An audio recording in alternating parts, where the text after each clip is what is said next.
This first finding was made by hiker James Rankin in early October of 2016. James had been hiking in Berkeley-Jackson County Park when he came across an old campsite.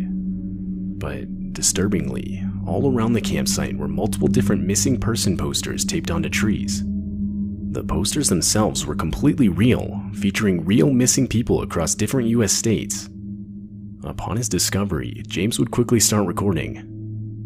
Okay, we're deep in the woods, sort of. We're like on the border, because like there's a side of the woods where there's people's houses. But I came to a trail that led to a trail that led to a trail up the hill. But I saw what looked like a fire pit. And remember, we're still in the woods. We're still in the woods, right? I don't know what this is. Do you see the trees? Look at the white. Okay.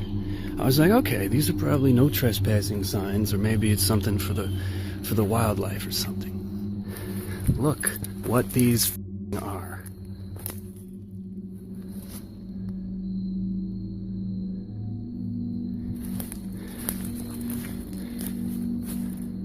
What the is going on in here? This is Utah, Florida. They're all different. They're all different. Every single one. This one's from Georgia. And look at it. Like, look where the we are. Who the does something like this? And we got this one. And this obviously, you could tell, these aren't new. Like, not just that this is 2012, Noblesville, Indiana, right? Look at the tape. Look at the water damage. These bits have been hanging up for a while. Let me just, look at that. And over here in the middle of the fire pit, that's a shovel. James would ultimately report the finding to the police. Though, upon further investigation, police would write it off as someone's Halloween decorations. James, however, was not satisfied with this investigation. His discovery took place on October 3rd, and according to James, the posters themselves did not look like they were set up recently. Later that same year, James would return to the campsite, but this time be stopped by multiple no trespassing signs. Okay, first of all, I am not violating any of these no trespassing signs. I'm simply not.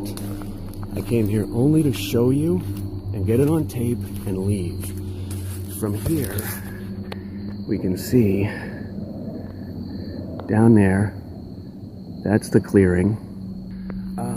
So anyway, what they've done, they printed out their own no trespassing signs, homemade.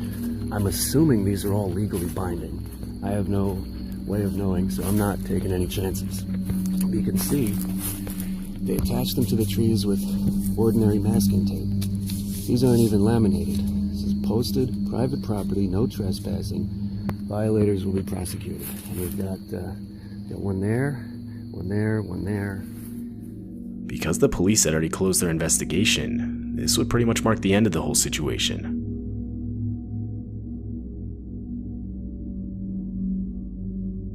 Back in 2013, a man named Phil Poling would upload this video to his YouTube channel.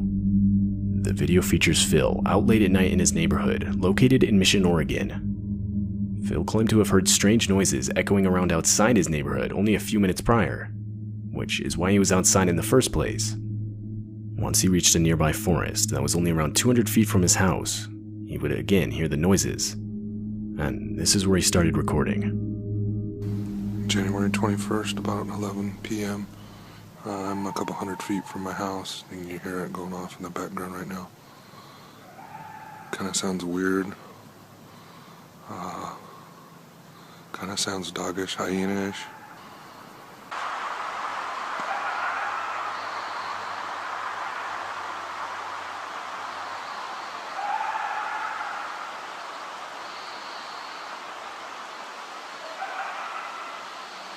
I mean, that almost sounds like laughter. It's actually gotten closer since it started. It's probably only 200 feet, 300 feet from me right now. The recording of noises continued for a while longer, until the sounds of gunshots can be heard echoing from the forest. I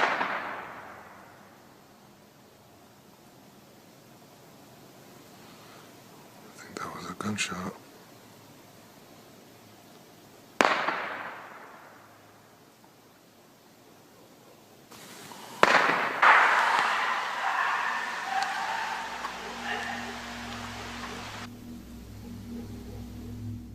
Multiple people in the community itself had claimed to have been hearing similar noises for the last 2 months or so leading up to the recording. But just what exactly was making the noises is still unclear.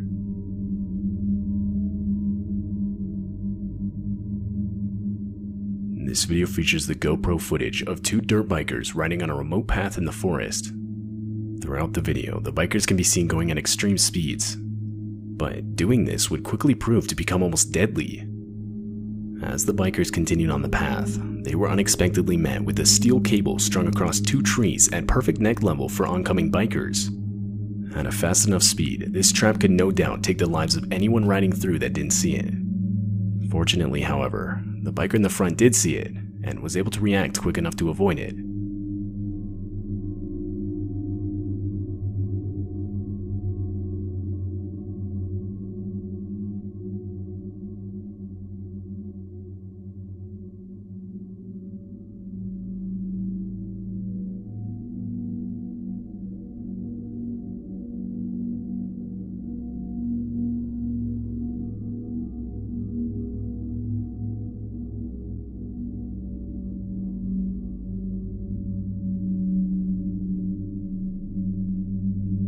The bikers would actually debate whether or not to stay and wait for the person who set up the trap to come back, but they would end up deciding against this. It's still unknown who's responsible.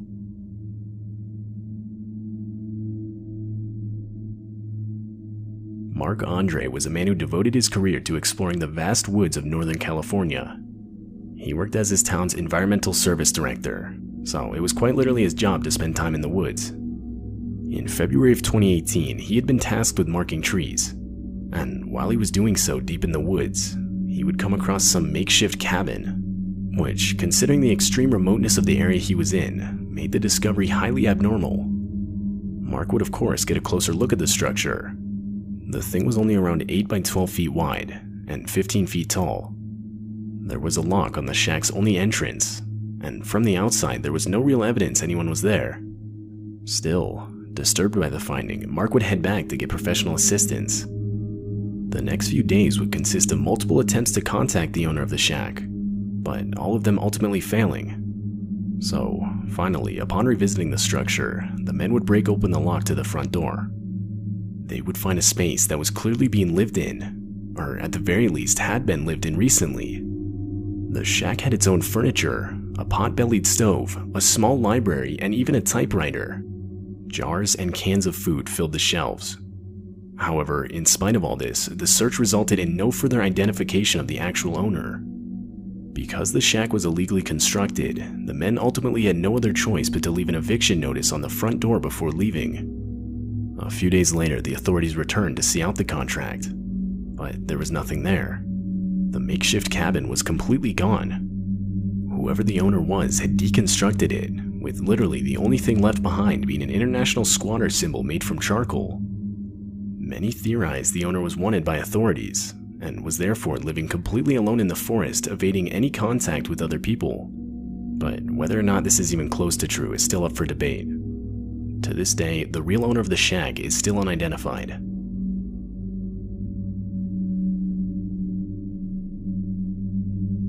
This video was captured on an early morning in the middle of December. It takes place in Canada, and features some disturbing noise echoing throughout the forest. It's not clear what the noise is. Many frequent hunters would report to have never heard anything even remotely similar. I don't know what that is. I don't know. Scary shit.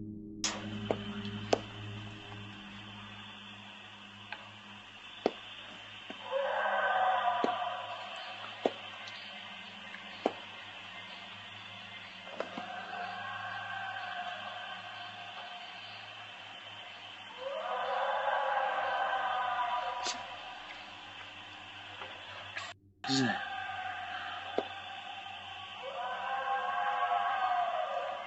What the? One comment suggested the noise could have been a wolf that was either trapped or left behind by its pack. It's also possible it was another animal, such as an elk or possibly a bull moose, although none of these theories have been confirmed.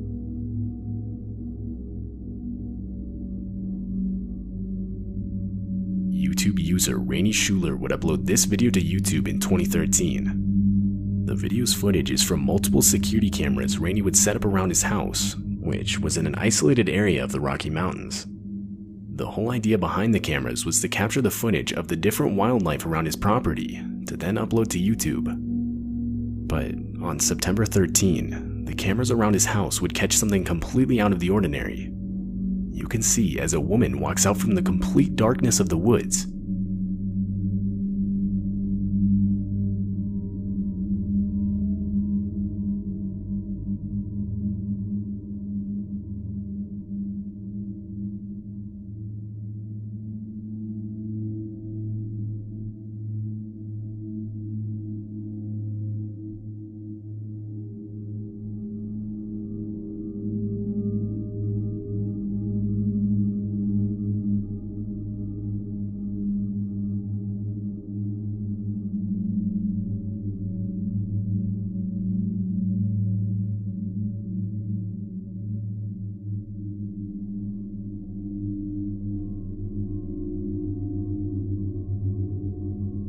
Some believe the woman was lost, or that her car had broken down nearby, but that doesn't explain her general careless mannerism as she aimlessly walks around the property.